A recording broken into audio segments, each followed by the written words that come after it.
லூயா.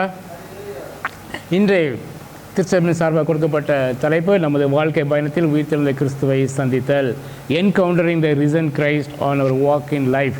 இதற்கு ஆதாரமாக அப்போஸ்தலர் நடபடிகள் 9ஆம் அதிகாரம் 3, 4, 5 வசனத்தை எடுத்து வைத்துக் கொள்ளுங்கள். Acts chapter 9 verses 3 to 5.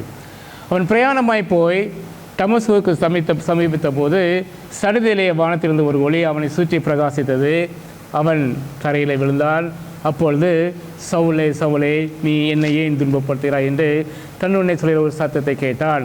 அதற்கு அவன், ஆண்டவரே, நீர் யார் என்றான். அதற்கு கர்த்தர், நீ துன்பப்படுத்துகிற இயேசு நானே, முள்ளில் உதைக்கிறது உனக்கு கடினமாம் என்றார். நம்மிடத்தில் அன்பு கூர்ந்து தமது இரத்தத்தினாலே நம்முடைய பாவங்கள நம்மை முற்றிலும் கழுவி தம்முடைய பிதாவாகிய தேவனுக்கு முன்பாக நம்மை ஆசாரியர்களாகவும் ராஜாக்களாகவும் நம்முடைய ஆண்டவர் ரட்சகருமானம் ஆக்கினால் நம்முடைய ஆண்டவர் ரட்சகருமான இயேசு கிறிஸ்துவின் நாமத்தாலே அவர் நேரடியாக நம்முடைய வாழ்க்கையிலே வந்து ஒவ்வொரு நாளும் நம்மை சந்திக்கிறவராக இருக்கிறார். அவர் எவ்வாறு இந்த சவுலை சந்தித்தாரோ அதே போல் நம்முடைய ஒவ்வொரு வாழ்க்கையிலும் அவர் ஒரு கட்டத்தில் நம்மை நோக்கி நம்மை சந்திக்கிறவராக இருக்கிறார் என்பதை மறந்து போக வேண்டாம்.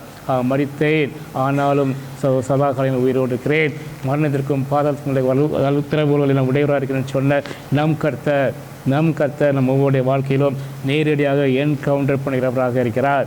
இன்று நம் ஆண்டவரை இயேசு கிறிஸ்துவின் எதிர்பாராத இந்த என்கவுண்டர், ஒரு தெய்வீக இந்த என்கவுண்டர் எப்படிப்பட்டதாக இருக்கிறது என்பதை குறித்து, இந்த தெய்வீக என்கவுண்டர் காண்பதன் மூலம் மனிதனுக்கு தான் கிடைக்கும் என்னதான் விலைப்பாடு என்ன என்பதை குறித்து, இயேசு நம்மை சந்திக்கும் போது நாம் எதிர்கொள்ளும் இந்த போராட்டம், அந்த சவால்களை எப்படி நாம் எதிர்போராடுதல் மற்றும் உள்ளான அந்த மனம் திரும்புதல் என்ன என்பதையும், நம்முடைய கர்த்தராகிய இயேசு கிறிஸ்து நம்மை சந்திக்கும் போது அவர் நம்மை அர்ப்பணிப்பதை தவிர நமக்கு வேறு வழியே இல்லாதவாறு அவர் நம்மை என்கவுண்டர் பண்ணுவதை குறித்தும் இந்த கடைசி நாட்களிலே நமது பயணத்தின் மீதமுள்ள இந்த பகுதிகளிலே ஒரு களங்கமற்ற ஒரு வாழ்க்கை வாழ்வதை நாம் எவ்வாறு தொடர முடியும் என்பதையும் நாம் வேதத்தின் அடிப்படையிலே கற்றுக்கொள்ள பரிசுத்த ஆவியானவர் என்று உதவி செய்வாராக.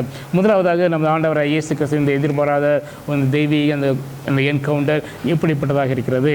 என்கவுண்டர் என்றால் சந்திப்பு. It refers to a personal meeting or experience of the living Christ. அவர் உயிர் தெழுந்த பிறகு இங்கு சவுலை அவர் என்கவுண்டர் பண்ணுகிறார். ஜீவனுள்ள கிறிஸ்துவை நேரில் சந்திப்பதையோ அல்லது அனுபவிப்பதையோ இந்த என்கவுண்டர் என்பது, இந்த சந்திப்பு என்பது குறிக்கிறதா இருக்கிறது. ரிசன் கிரைஸ்ட், உயிர் தெழுந்த கர்த்தராகிய இயேசு கிறிஸ்துவை குறிக்கிறதா இருக்கிறது. உயிர் தெழுந்த கிறிஸ்து, உயிர் தெழுந்ததுக்கு பிறகான அந்த இயேசுவை அவருடைய வாழ்க்கையை குறிக்கிறதா இருக்கிறது. நமது வாழ்க்கை பயணத்திலே லூக்கா சுவிசேஷத்தில் வரும் எம்மாவு என்னும் கிராமத்துக்கு போன சீசனின் கதையை நினைவூட்டும் வகையிலே நமது அன்றாட வாழ்க்கையிலே தேவன் நம்மோடு கூட இடைப்பட்டு கொண்டே இருக்கிறார் என்பதை மறந்து போக வேண்டாம். அப்போது இதை தான் நாம் பார்க்கிறோம். அப்போஸ்தலர் நடபடிகள் 9ஆம் அதிகாரம் முதல் 3 வசனங்களை பார்க்கிறோம். சவுல் என்பவன் இன்னும் கர்த்தருடைய சீஷரை பயமுறுத்தி கொலை செய்யும்படி சீறி பிரதான ஆசிரியத்துக்கு போய் இந்த மார்க்கத்தாராய புருஷராயிலும் ஸ்திரீகளாகிலும் நான் கண்டுபிடித்தாள். கிறிஸ்துவை ஃபாலோ பண்ணுற இந்த மார்க்கத்தாரையும் புருஷரையும் ஸ்திரீகளையும் நான் கண்டுபிடித்தால் அவர்களை கட்டி எருசலேமுக்கு கொண்டு வரும்படி டமஸ்குவில் உள்ள ஜெபஆலயங்களுக்கு நிருபங்களை கேட்டு வாங்கினான்.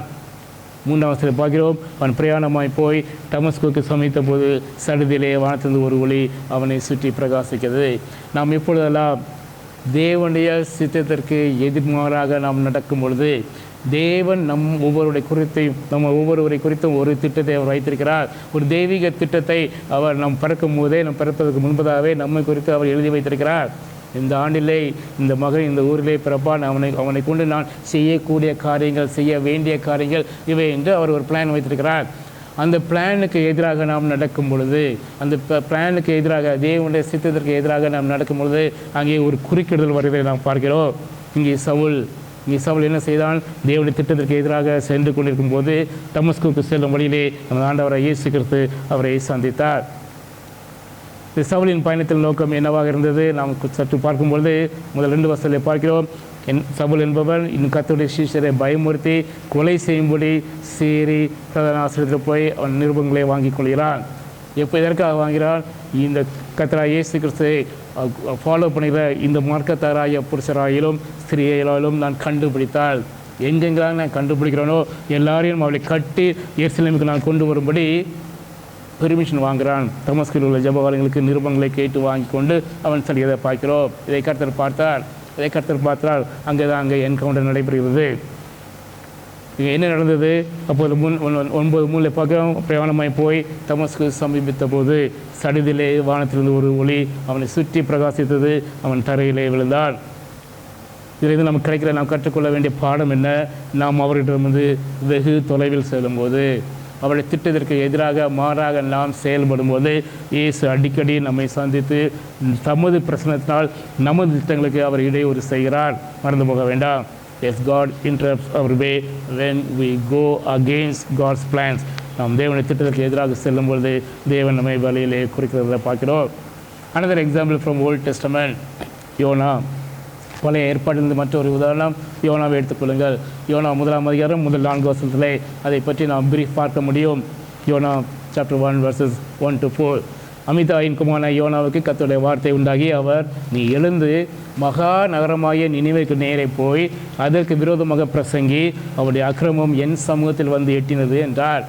அங்கே மக்கள் செய்கிற பாவங்கள் என் சமூகத்திலே வந்திருக்கிறது. யார் என் காரியமாய் போவான்? யாரை நான் அனுப்பலாம் என்று அவர் ஒரு திட்டத்தை வைத்திருந்தார். அந்த திட்டத்தின்படி யோனாவை அனுப்ப வேண்டும் என்று அவர் யோனாவிடத்திலே பேசுகிறார். யோனாவுக்கு கர்த்தருடைய வார்த்தை உண்டாகி 1 வசனத்தில் பார்க்கிறோம், நீ எழுந்து மகா நகரமாகிய நினிவேக்கு போய் அது விரோதமாக பிரசங்கி, அவருடைய அக்கிரமம் என் சமூகத்திலே எட்டினது என்றார். அப்பொழுது யோனா என்ன செய்கிறான்? 3 வசனத்திலே பார்க்கிறோம், அப்பொழுது யோனா கர்த்தருடைய சமூகத்திலிருந்து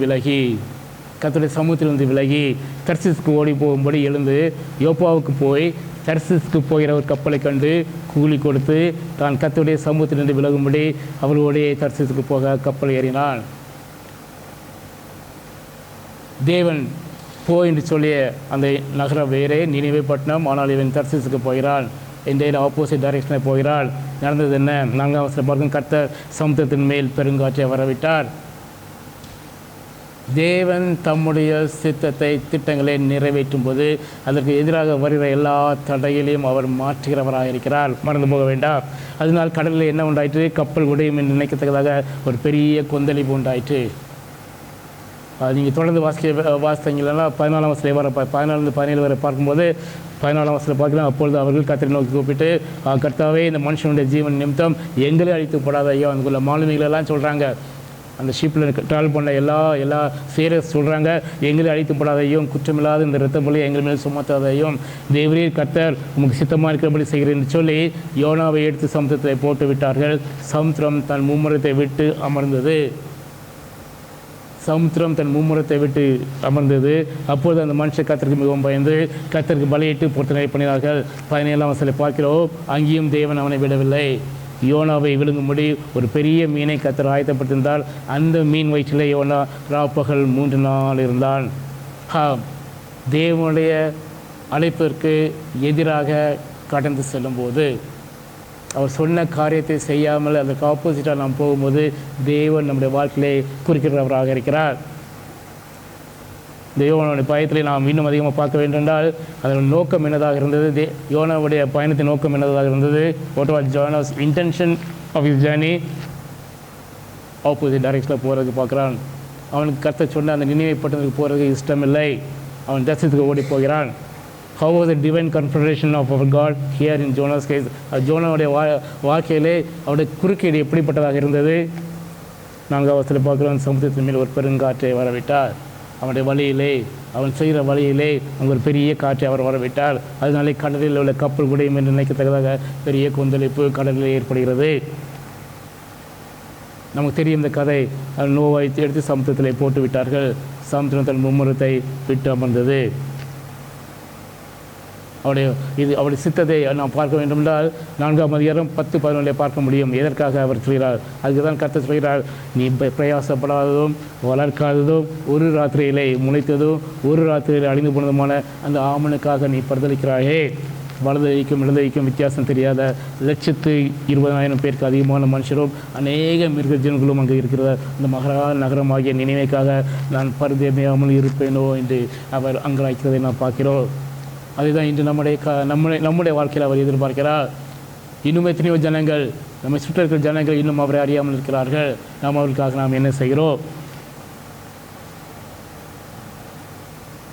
அவருடைய திட்டத்திற்கு எதிராக நாம் நடக்கிறோமா? சற்று நம்ம ஆராய்ந்து பார்ப்போம் இந்த நேரத்தில். அடுத்ததாக தெய்வீக குறுக்கீடு காண்பதன் மூலம் மனிதனுக்கு கிடைக்கும் அது வெளிப்பாடு என்ன? ஒரு the revelation of man by seeing the divine confrontation. தேவனுடைய அந்த கன்ஃபரண்டேஷன் ஆர் அந்த என்கவுண்டர் வரும்போது மனிதனுக்கு என்ன வெளிப்பாடு கிடைக்கிறது? நாம் திரும்பியும் சவுலுக்கு வரும்போது அப்போது 9:4-5 வர பார்க்கிறோம். Acts chapter 9 verses 4 and 5. அப்போது சவுலே சவுலே நீ என்னை ஏன் துன்பப்படுத்துகிறாய் என்று தன்னை சொல்கிற ஒரு சத்தத்தை அவன் கேட்டான். சவுலே சவுலே என்னை ஏன் துன்பப்படுத்துகிறாய்? அதற்கு அவன், ஆண்டவரே நீர் யார் என்றால், அதில் கர்த்தர், நீ துன்பப்படுத்துகிற இயேசுனாலே முள்ளில் உதைக்கிறது உனக்கு கடினமாகும் என்றால். முதலாவதாக ஒரு வாய்ஸ், ஒரு சத்தத்தை அவன் கேட்கிறான். வாய்ஸ் ஃப்ரம் ஹெவன் கால்ஸ் சால் சால் ஷோயிங் பர்சனல் நாலேஜ். கர்த்தர் நம்மை அறிந்திருக்கிறார், பர்சனலாக தெரியும்.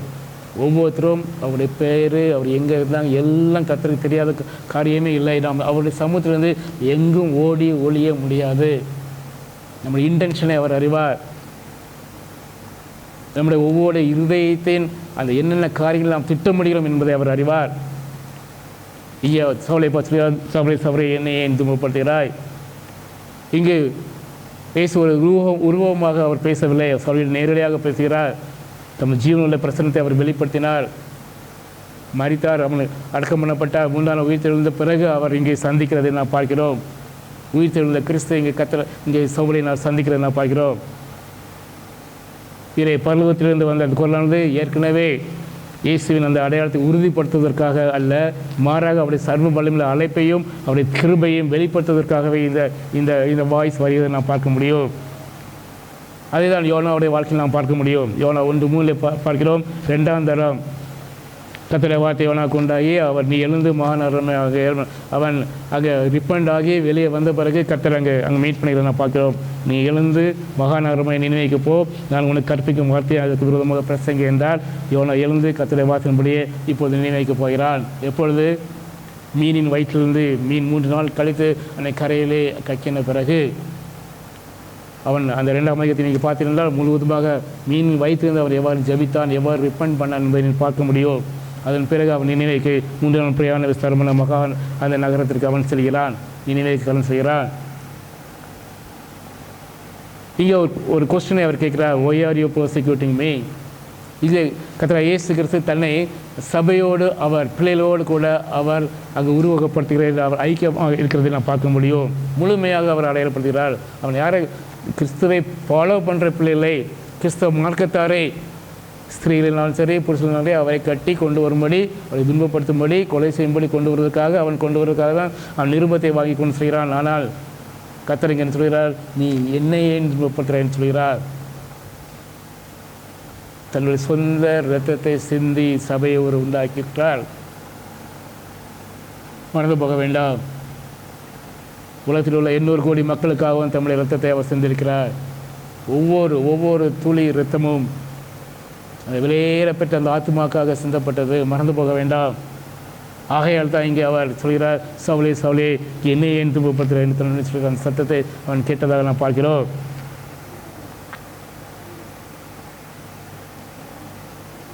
அடுத்ததாக, what did Jesus say to Ananias? இங்கே அவர் கீழே விழுந்து விட்டான். 3 நாள் அவன் கை தாங்கிறதுக்காக அவன் நாட்களை தேடுகிறான். கண் பார்வை அற்று போயிட்டு 3 நாள் பிரயாணமாக அவன் அனனியாட்ட போகிறான்.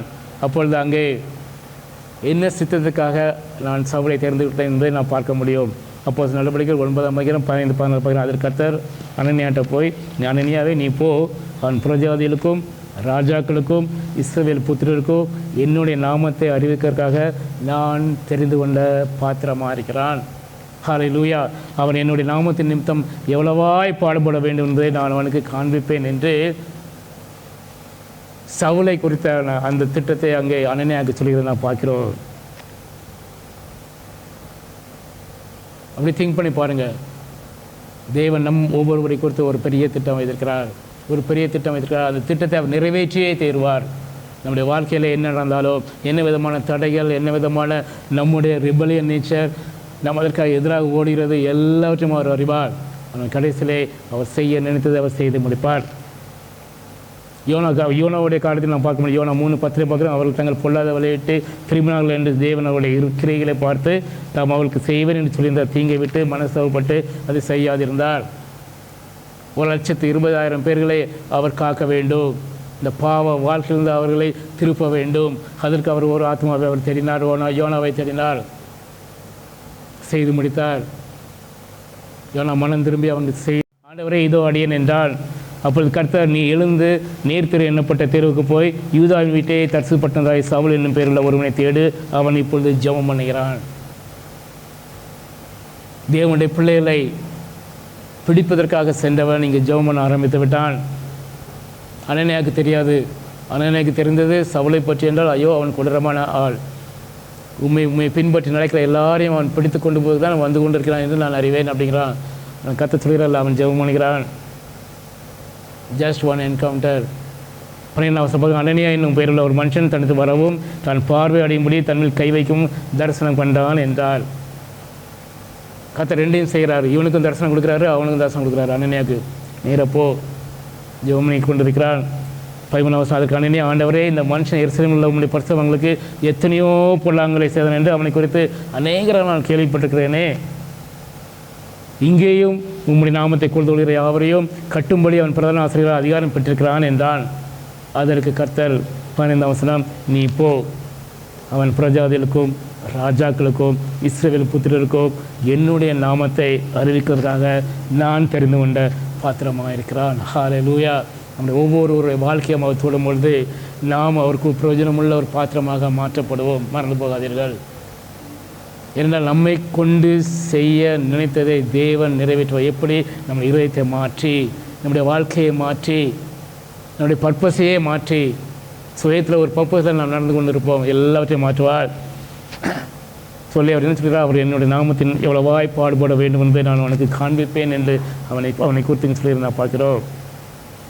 அதே தான் யோனாவுடைய வாழ்க்கையில் அங்கே நடக்கிறத பார்க்கிறோம். யோனா 2ஆம் அதிகாரம் அந்த முதல் 9 வருஷத்துலேயே அங்கே மீனின் வயிற்றிலிருந்து அவன் அங்கே திருத்தப்படுகிறத நான் பார்க்கிறோம். மனம் திரும்புதலை பார்க்க முடியும். யோனா 2 முதல் வசனம், அந்த மீனின் வயிற்றிலிருந்து யோனா தன் தேவனாய் கர்த்தரை நோக்கி விண்ணப்பம் பண்ணுகிறான். தேவனுக்கு எதிராக ஓடினவன், தர்சீசுக்கு நேராக கப்பலை ஏறினவன், இங்கு மீனின் வயிற்றிலே அவன் ஜெபம் பண்ண ஆரம்பிக்கிறான். என் நெருக்கத்தில் நான் கர்த்தரை நோக்கி கூப்பிட்டேன், அவர் எனக்கு உத்தரவளித்தார். நான் பாதாளத்தின் வயிற்றிலிருந்து கூக்குரலிட்டேன், நீர் என் சத்தத்தை கேட்டீர். சமுத்திரத்தின் நடுமயமாய் ஆழத்திலே நீர் என்னை தள்ளிவிட்டீர். நீரோட்டம் என்னை சூழ்ந்து கொண்டது, உம்முடைய வெள்ளங்களும் அலைகளும் எல்லாம் என் மேல் புரண்டது. நான் உமது கண்களுக்கு எதிராக இராதபடிக்கு தள்ளப்பட்டேன். ஆயிலும் இன்னும் உம்முடைய பசுத்த ஆலயத்தை நோக்குவேன் என்ற மனம் திரும்புதலை பார்க்க முடியும். யோனாவுடைய வாழ்க்கையிலே ஒரு பெரிய மாற்றத்தை கொண்டு வருகிறார். 5ஆம் வசனத்தில் பார்க்கிறோம், தண்ணீர்களும் பிராண பரியந்தம் என்னை நினைக்கிறது, ஆழி என்னை சூழ்ந்தது, கடற்பாசி என் தலையை சுற்றி கொண்டது. சமுத்திரத்தில் தீக்குள்ளே போடுறாங்க, எப்படி இருக்கும் ஜஸ்ட் இமேஜின் பண்ணி பாருங்கள்.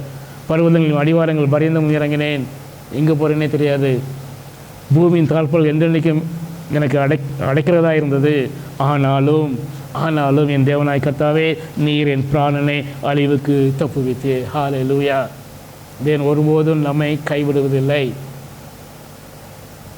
தனக்காக உபயோகப்படுத்துவதற்கு அவர் இழுக்கும்போது அங்கே எல்லாம் நடக்கும் நமக்கு. ஆனாலும் அவர் தப்பு வைக்க வல்லவராக இருக்கிறார். ஆனாலும் என் தேவனாய் கர்த்தாவே, நீர் என் பிராணனை அழிவுக்கு தப்புவித்தேன். என் ஆத்துமா எண்ணில் தொய்ந்து போகையில் கர்த்தரை நினைத்தேன். ஒவ்வொரு மனிதனும் தன்னுடைய வாழ்க்கையிலே அந்த எண்ணில் போய் நிற்கும்போது கர்த்தரை நினைப்பான். அவனுடைய இருதயம் ஆட்டோமேட்டிக்காக கர்த்தரை நோக்கி பார்க்கும். அதுதான் இங்கே நடந்தது. என் ஆத்துமா என்னை தொய்ந்து போகையில் கர்த்தரை நினைத்தேன். அப்பொழுது என் விண்ணப்பம் இந்த பரிசுத்த ஆலயத்திலே உம்மிடத்தில் வந்து சேர்ந்தது. என் ஜெபங்கள் உண்மை வந்து சேர்ந்தது. பொய்யான மாயை பற்றுக்கொள்கிறவர்கள் தங்களுக்கு வரும் கிருபையை போக்கடிக்கிறார்கள். அப்பொழுதுதான் உணர்கிறான், இந்த பொய்யான மாயை பற்றுக்கொள்கிறவர்கள் தங்களுக்கு வரும் கிருபையை போக்கடிக்கிறார்கள். நானோவெனில் துதியின் சத்தத்தோடு உமக்கு பலியிடுவேன், நான் பண்ணின பொருத்தனையை செலுத்துவேன், ரட்சிப்பு கர்த்தருடையது என்றான். ஹல்லேலூயா. ரட்சிப்பு கர்த்தருடையது. நாம் ஒன்றும் பண்ண நம்ம கையில் ஒன்றுமே இல்லை, ஆனால் நம்ம உபயோகப்படுத்துவார் வல்லமையாக. Here what God was immediate answer to Jonah. உடனே அவர் அங்கே என்ன பதில் வருது? யோனா 2:10 பார்க்கிறோம், கர்த்தர் மீனுக்கு கட்டளையிட்டார். கர்த்தர் மீனுக்கு கட்டளையிட்டார், அது யோனாவை கரையிலே கக்கிவிட்டது. இம்மிடியட் ரிலைஃப். யோனா 3ஆம் அதிகாரம் முதல் 2 வருஷம் பார்க்குற 2ஆம் தரம். அப்பொழுது தான் அவர் சொல்லி 2ஆம் தரம் கர்த்தருடைய வார்த்தை யோனா கொண்டாகி, நீ எழுந்து மகாநகரமாக இனிமைக்கு போய் நான் உனக்கு கற்பிக்கும் வார்த்தை அதற்கு விரோதமாக பிரசங்கி என்றார். Jonah's obedience and transformation in his life. மீனின் வயத்திலே கர்த்தருக்கு கீழ்ப்படுகிறான், அந்த வாழ்க்கை மாற்றப்படுகிறது. அடுத்த வசனம் பார்க்குறோம், 3:3 பார்க்குறோம். யோனா எழுந்து கர்த்தருடைய வார்த்தையின்படியே நினிவேக்கு போனான். நினிவே 3 நாள் பிரயாணம் பண்ண விஸ்தாரமான மகா பெரிய நகரமாக இருந்தது. யோனா நகரத்தில் பிரவேசித்து ஒரு நாள் பிரயாணம் பண்ணி இந்த 40 நாள் உண்டு. அப்பொழுது நினிவே கவிழ்க்கப்பட்டு போகும் என்று அங்கே பிரசங்கிக்க ஆரம்பித்தான். தேவனுடான ஒரு சந்திப்பு அதை பரிபூர்ண திட்டத்தை நோக்கி நமது திசையை மாற்றும், நமது வாழ்க்கையை மாற்றும், நம்முடைய நோக்கத்தை மாற்றும், நம்முடைய இருதயத்தை மாற்றும். நம்முடைய வாழ்க்கையை சற்று ஆராய்ந்து பார்ப்போம். எத்தனை முறை நம்மோடு கூட இடைபடுகிறார். தேவனுக்கு பிரியமில்லாத காரியங்களை நாம் செய்யும்பொழுது எத்தனை முறை பரிசுத்த ஆவியானவரால் நாம் உணர்த்தப்படுகிறோம். சற்று ஆராய்ந்து பார்ப்போம். நாம் தேவனுடைய சித்தத்துக்கு நாம் செவி கொடுக்கிறோமா, இல்லை மீண்டும் மீண்டும் அதிலே நாம் விழுகிறோமா? சொல்லும்போது அநேக காரியங்கள் நம்முடைய வாழ்க்கையில் நடந்து, நீங்கள் யோசித்து பாருங்கள். உங்கள் வாழ்க்கையில் அநேக காரியங்கள் நம்முடைய வாழ்க்கையில் நடக்கும். ஏனென்றால் அவருடைய திட்டத்தை அவர் நிச்சயமாக நிறைவேற்றுவார். நம்மை திருத்துவார், நம்மை உபயோகப்படுத்துவார். அடுத்ததாக நம்முடைய கர்த்தராகிய இயேசு கிறிஸ்து நம்மை சந்திக்கும் போது அவருக்கு நம்மை அர்ப்பணிப்பதை தவிர நமக்கு வேறு வழியே கிடையாது. வேறு வழியே நமக்கு கிடையாது. When our Lord Jesus Christ encounters us, we will have no other go other than surrendering to Him. Completely a change of direction will happen in our life.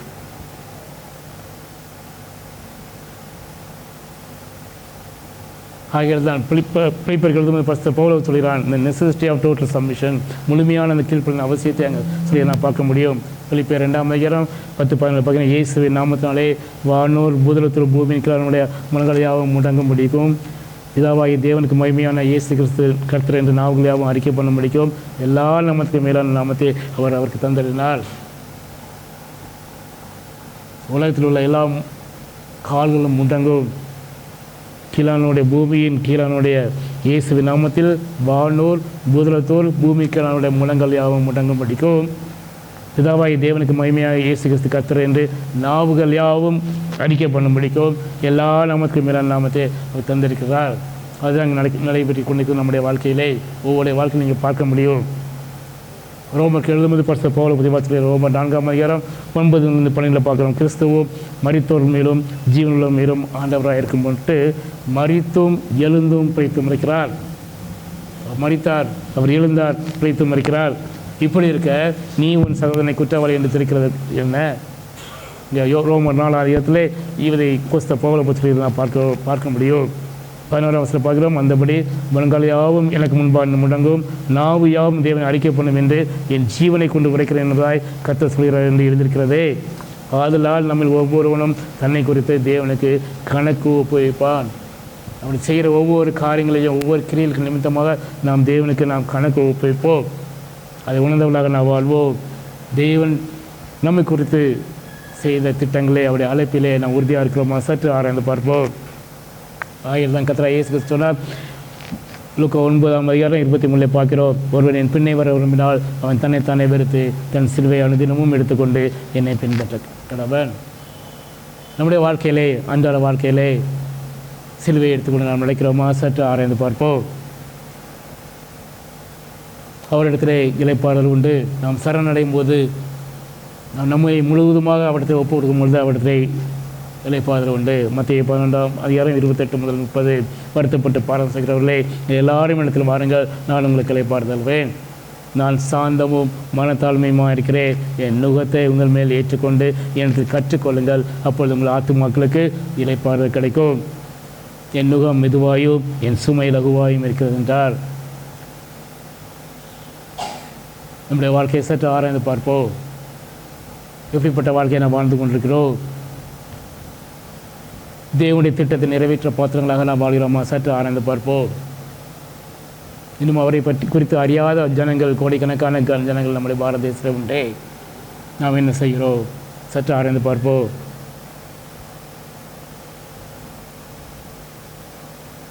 கிறிஸ்துவை அணிந்த வாழ்க்கை நாம் வாழ்ந்து கொண்டிருக்கிறோமா? கிறிஸ்துவை உடைய வாழ்க்கை நாம் வாழும்பொழுது இந்த ஆத்ம பாரம் நம்மை அப்படியே உண்டும். அநேகருக்கு சுவிசேஷம் சொல்ல உண்டும், அநேக மிஷினரிகளுக்கு ஸ்பான்சர் பண்ண நமக்கு அந்த அந்த அந்த தாக்கம் வரும். அழிந்து போய் ஆத்மாக்களுக்காக ஏதாவது செய்ய வேண்டும் என்ற எண்ணம் நமக்கு வரும். அதுதான் இங்கே நடக்கிறது. பவுலுடைய சவுலை பவுலாக மாற்றி அவர் நடத்துகிறார். ஓடுகிறான். பிரஜாதி மக்கள் மத்தியிலே இந்த சுவிசேஷத்தை, இந்த கல்வாரின் அன்பை அது கொண்டு செய்கிற மகனாக அங்கு தெரிகிறத நான் பார்க்கிறோம். தேவன் எல்லாவற்றையும் அவனுக்கு வெளிப்படுத்தினார். சீஷனுக்கு கிடைக்காத வெளிப்பாடு அவனுக்கு கிடைத்தது.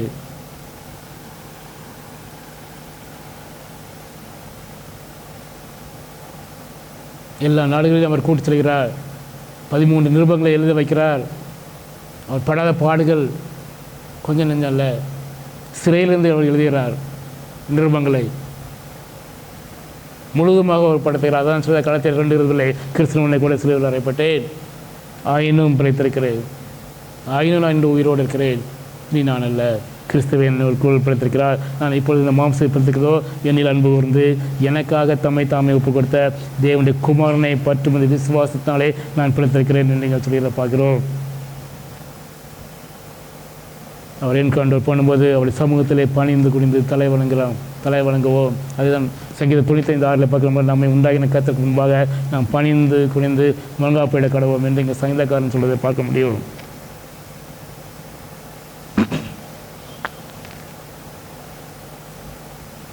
நம்முடைய வாழ்க்கையை சற்று இந்த நேரத்தில் நாம் ஆராய்ந்து பார்ப்போம். கடைசியாக இந்த கடைசி காலத்திலே நமது பயணத்தின் மீதம் உள்ள பகுதியிலே ஒரு களங்கமற்ற ஒரு வாழ்க்கையை வாழ்வதை நாம் எவ்வாறு தொடர முடியும்? கடைசி காலத்தில் நாம் வாழ்ந்து கொண்டிருக்கிறோம். நாம் எப்படிப்பட்ட வாழ்க்கையை வாழ வேண்டும்.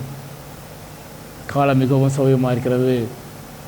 எங்கு பார்த்தாலும் போர், எங்கு பார்த்தாலும் எல்லா விதமான காரியங்களும் நாம் இதுவரைக்கும் கண்டிராத காரியங்கள் நம்முடைய வாழ்க்கையில் நடந்து கொண்டிருக்கிறது, நம்ம சுற்றி நடந்து கொண்டிருக்கிறது உலக அளவிலே. கிறிஸ்துவின் சிந்தையை ஆயுதமாக தரித்துக் கொள்ளுங்கள்.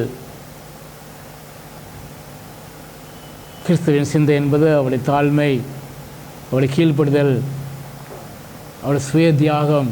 அந்த மனப்பான்மையை நீங்கள் தரித்துக் கொள்ளுங்கள்.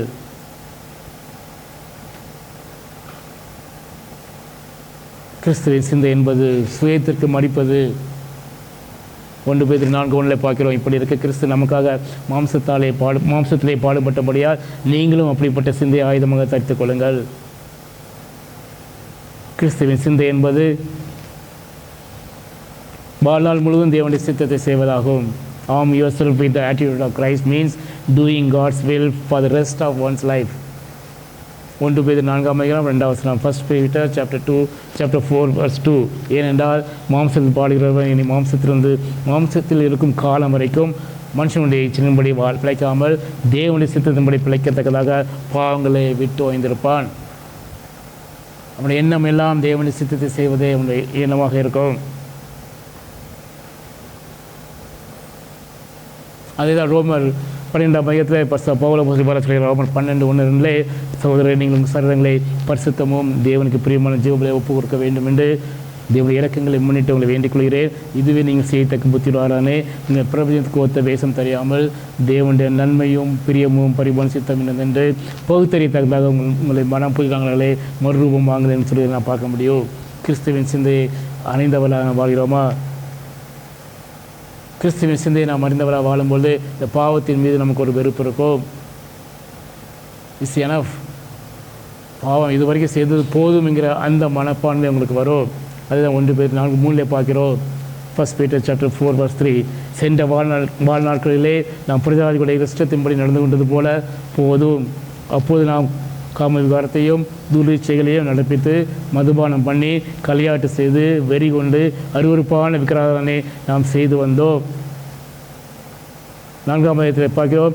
அந்த துன்மார்க்க உலகிலே அவர்களோட கூட நீங்கள் இல்லாமல் இருக்கிறதுனாலே அவர்கள் ஆச்சரியப்பட்டு உங்களை தூசிக்கிறார்கள். பழைய வாழ்க்கையை உதறி தள்ளிவிட்டு கிறிஸ்துவின் சிந்தையை அணிந்த வாழ்க்கையை நாம் வாழ வேண்டும். நமக்கு எதிராக எத்தனையோ விதமான எதிர்ப்புகள் வரும். உலகம் உங்களை ஒரு மாதிரி பார்க்கும். புற கண்ணோட்டமாக பார்ப்பதையோ உங்கள் விரோதமான அவர்களின் தீய பேச்சையும் நீங்கள் சகித்து கொள்ள வேண்டும்.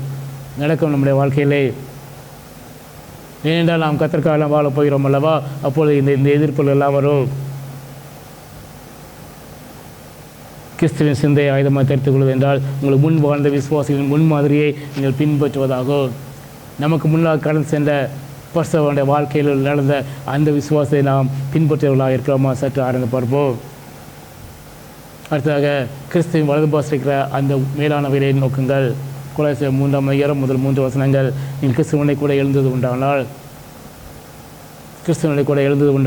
கிறிஸ்து தேவனுடைய வலுப்பாசத்தில் இருக்கிறோம். இடத்தில் உள்ள மேலானவைகளையே தேடுங்கள், பூமியில் உள்ளவைகள் அல்ல, மேலானவைகளை நாடுங்கள். ஏனென்றால் நீங்கள் மரித்தீர்கள், உங்கள் ஜீவன் கிறிஸ்துவனை கூட தேவனுக்குள் மறைந்திருக்கிறது. பழைய வாழ்க்கையில் நீங்கள் மறைந்து விட்டீர்கள், கிறிஸ்துவனை கூட சிலுவை அறையப்பட்டீர்கள், ஆனாலும் பிழைத்திருக்கிறீர்கள். ஆகியால் மேலானவைகளை நீங்கள் நாடுங்கள், மேலானவைகளை நீங்கள் தேடுங்கள்.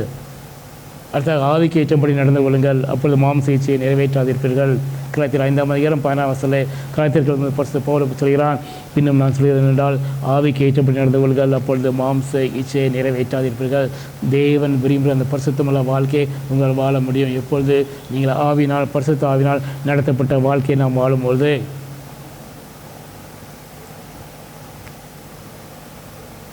நம்முடைய வாழ்க்கையை நாம் சற்று ஆழ்ந்து பார்ப்போம். எல்லாவற்றுக்கும் மேலாக இவ்வுலகில் எவராலும் படிக்க முடியாத ஒரு அஷூரன்ஸ் நமக்கு உண்டு. அதுதான் ரோமருக்கு எழுதும்போது பத்து பவுல் போதான்னு சொல்கிறான். ரோமர் எடுத்துக்கொள்ள ரோமர் 8:32-39 வரை பார்க்க முடியும். நம்முடைய சொந்த குமாரன் என்று பாராமல் நம்ம எல்லாருக்காகவும் அவரை ஒப்புக் கொடுத்தவர். அவருடைய கூட மற்ற எல்லாவற்றையும் நமக்கு அருளாதிருப்பது எப்படி? தேவன் தெரிந்து கொண்டவர்கள் மேல் குற்றம் சொல்கிறவன் யார்? தேவனே அவர்களை நீதிமான்களாக்கிறவர். அக்கனைக்குள்ளாக திருக்கிறவர் யார்? கிறிஸ்துவை மறித்தவர், அவரை எழுந்து மறிக்கிறவர். அவரே தேவனுடைய வலதுபாசத்தில் விட்டிருக்கிறார். நமக்காக வேண்டுதல் செய்கிறவரும் அவரே. 33 பார்க்கிறோம், 35 பார்க்கிறோம். உமது நிமித்தம் எந்நேரமும் கொல்லப்படுகிறோம், அடிக்கப்படும் ஆடுகளைப் போல எண்ணப்படுகிறோம் என்று எழுதியிருக்கிறபடி நேரிட்டாலும், நம்முடைய வாழ்க்கையில் எவ்வளோ விதமான துன்பங்கள் வந்தாலும் கிறிஸ்துவின் அன்பை விட்டு நம்மை பிரிப்பவன் யார்? உபத்திரவமோ, வியாகுலமோ, துன்பமோ, பசியோ, நிர்வாணமோ, நாசமோசமோ, பட்டயமோ, இவர் எல்லாவற்றையும் நாம் நம்மில் அன்புகிறவர்களாலே முற்றும் ஜெயங்குள்ளவர்களாக இருக்கிறோமே. ஆகையால் மரணமானாலும், ஜீவனானாலும், தேவதூதர்களானாலும், அதிகாரங்களானாலும், வல்லமைகளானாலும், நிகழ்காரியங்களானாலும், வருங்காரியங்களாலும், உயர்வானாலும், தாழ்வானாலும், வேறெந்த சிருஷ்டியானாலும் நம்முடைய கர்த்தராகிய இயேசு கிறிஸ்துவினுடைய தேவனுடைய அன்பை விட்டு நம்மை பிரிக்க மாட்டாது என்று நிச்சயத்திருக்கிறேன் என்று பரிசுத்த பவுல் அப்போஸ்தலன் அந்த வாழ்க்கையின் மூலமாக உணர்ந்து எல்லாவற்றையும் எக்ஸ்பீரியன்ஸ் பண்ணி அவன் சொல்லியிருந்த நான் பார்க்க முடியும். We have only one assurance which cannot be taken away by anyone in this world. அவருடைய அன்பை விட்டு நம்மை பிரிக்கவே முடியாது யாராலும். வாழ்க்கையில் என்ன நடந்தாலும் அந்த கிறிஸ்துவின் அன்பை விட்டு எதுவுமே நம்மை பிரிக்க முடியாது. ஆகையால் தான் இதே மாதிரி நாம் யோவானுடைய வாழ்க்கையை சற்று பார்க்கும்போது யோவான் 21 பார்க்கிறோம். யோவான் உயிர்த்தெழுந்த பிறகு இங்கே பேதுருட்டை வருகிறார்.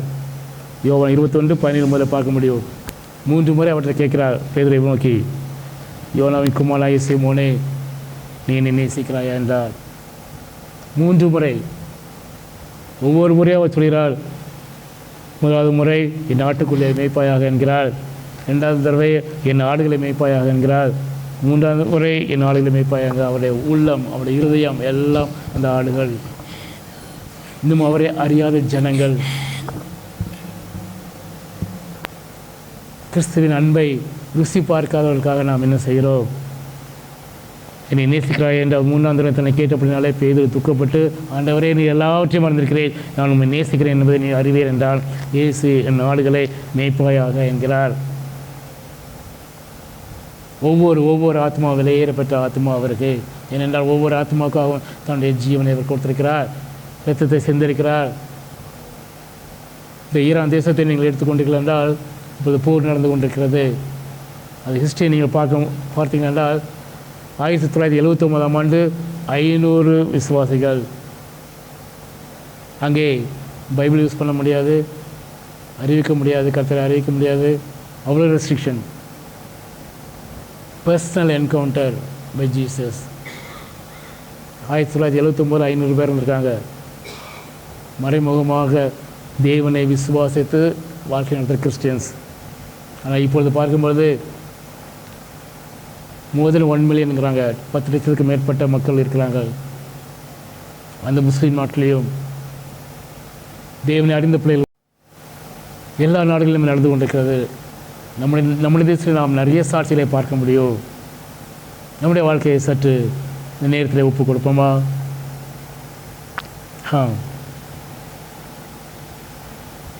நாம் தேவனுக்கு எதிராக நாம் செயல்படும் போது, தேவனுடைய திட்டத்திற்கு எதிராக நாம் செல்லும் பொழுது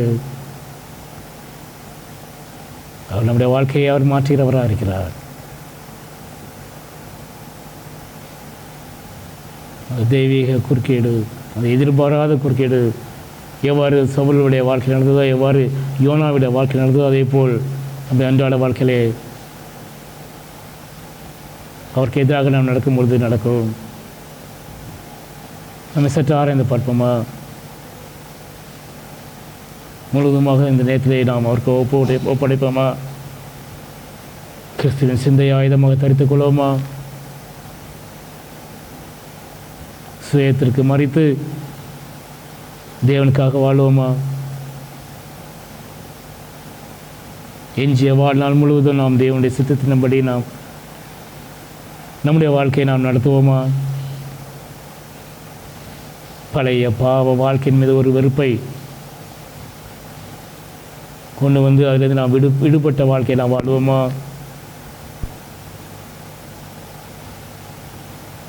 உலகம் ஒருவேளை நம்மை புறக்கண்ணோட்டமாக பார்க்கும், ஆனால் வரும்போது அவர் நம்மை சேர்த்துக்கொள்வார் என்ற அந்த நம்பிக்கையோடு நாம் வாழ்வோமா?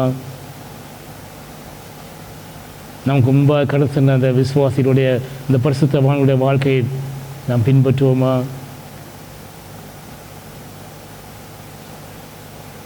தேவனுடைய வலது பாசிக்கிற எல்லா விதமான மேலானவரையும் நாம் தேடுவோமா?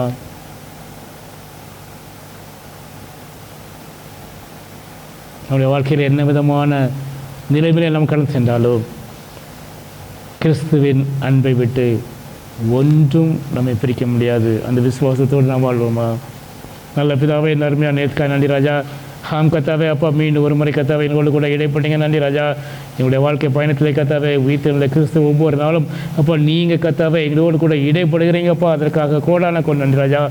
இதை உணர்ந்தவர்களாக நாங்கள் வாழ எங்களுடைய வாழ்க்கையை முழுவதுமாக கத்தாவே உமக்கு ஒப்பு கொடுத்து உங்களுடைய பரிபூர்ண சித்தத்தை அறிந்து உங்களுடைய திட்டங்கள் எங்களை குறித்து நீங்கள் வைத்திருக்க அந்த திட்டங்களை கத்தாவே நாங்கள் அறிந்து அதன்படி செயல்பட எங்கள் ஒவ்வொருக்கும் கிருபை தாங்கப்பா. சாரத்தையும் கத்தாவே உங்களுடைய கருத்தில் கொடுக்கிறோம். துதிக நம்ம எல்லாவற்றையும் சேர்த்தோம். இயேசு கிறிஸ்து நாம் நல்ல பிதாவே. ஆமென். ஆமென்.